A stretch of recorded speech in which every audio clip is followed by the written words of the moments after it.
এবছর 2024-25 অর্থবর্ষে Oasis scholarship application যখন শুরু হয় তখন কিন্তু নতুন একটি আপডেট আনা হয়। অর্থাৎ এখানে আধার কার্ডের যে অথেন্টিকেশন সেটা কিন্তু বায়োমেট্রিকের মাধ্যমেই হবে, অর্থাৎ ফিঙ্গারপ্রিন্ট ডিভাইস স্ক্যানের মাধ্যমে।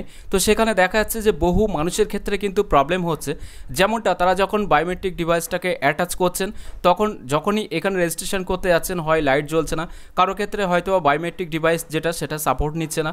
এই সমস্ত সমস্যার জন্য অনেকে কিন্তু অনলাইন অ্যাপ্লিকেশন করতে পারেননি এতদিন। তবে আপনারা ওয়েবসাইটে কিন্তু দেখতে পারবেন, ফার্স্ট এখানে অ্যানাউন্সমেন্টের এখানে দেখতে পারবেন validation of Aadhaar through OTP KYC is now available, অর্থাৎ ওটিপি কেওয়াইসির মাধ্যমে আধারের বৈধতা এখন উপলব্ধ। যেটা ফিঙ্গারপ্রিন্টের মাধ্যমে হতো সেটাকে কিন্তু চেঞ্জ করে সেখানে কিন্তু ওটিপির মাধ্যমেও এই অপশানটা অ্যাড করে দেওয়া হয়েছে। ফলে সুবিধা এটাই হবে যে স্টুডেন্টের যে আধার কার্ড আছে সেই আধার কার্ডের সাথে যে ফোন নাম্বার লিঙ্ক করা আছে সেই ফোনে ওটিপি যাবে, সেই ওটিপি দিলেই কিন্তু ভেরিফাইড হয়ে যাবে।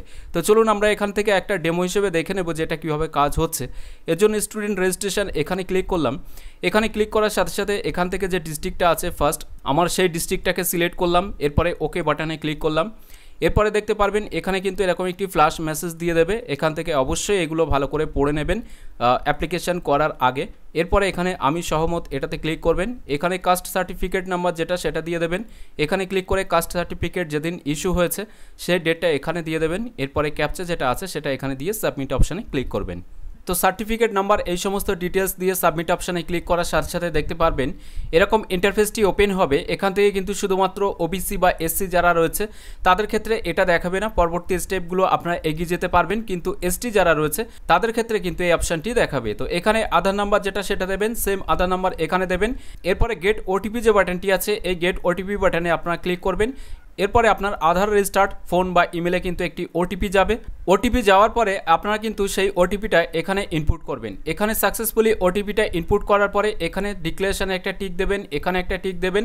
এরপর এখানে যে ক্যাপচাটি শো হচ্ছে সেম টু সেম ক্যাপচাটা আপনারা এখানে ইনপুট করে প্রসিড যে অপশানটি আছে এই প্রসিড অপশানে ক্লিক করলেই কিন্তু আপনার বেসিক ডিটেলসের যে ফর্ম, নেম, অ্যাড্রেস বা এডুকেশনাল ডিটেলসগুলো কিন্তু আপনাকে দিয়ে সাবমিট অপশানে ক্লিক করলে সাকসেসফুলি কিন্তু রেজিস্ট্রেশন হয়ে যাবে। আর যাদের ক্ষেত্রে এসসি বা ওবিসি রয়েছে তাদের ক্ষেত্রে কিন্তু সরাসরি এই ফর্মটি ওপেন হবে।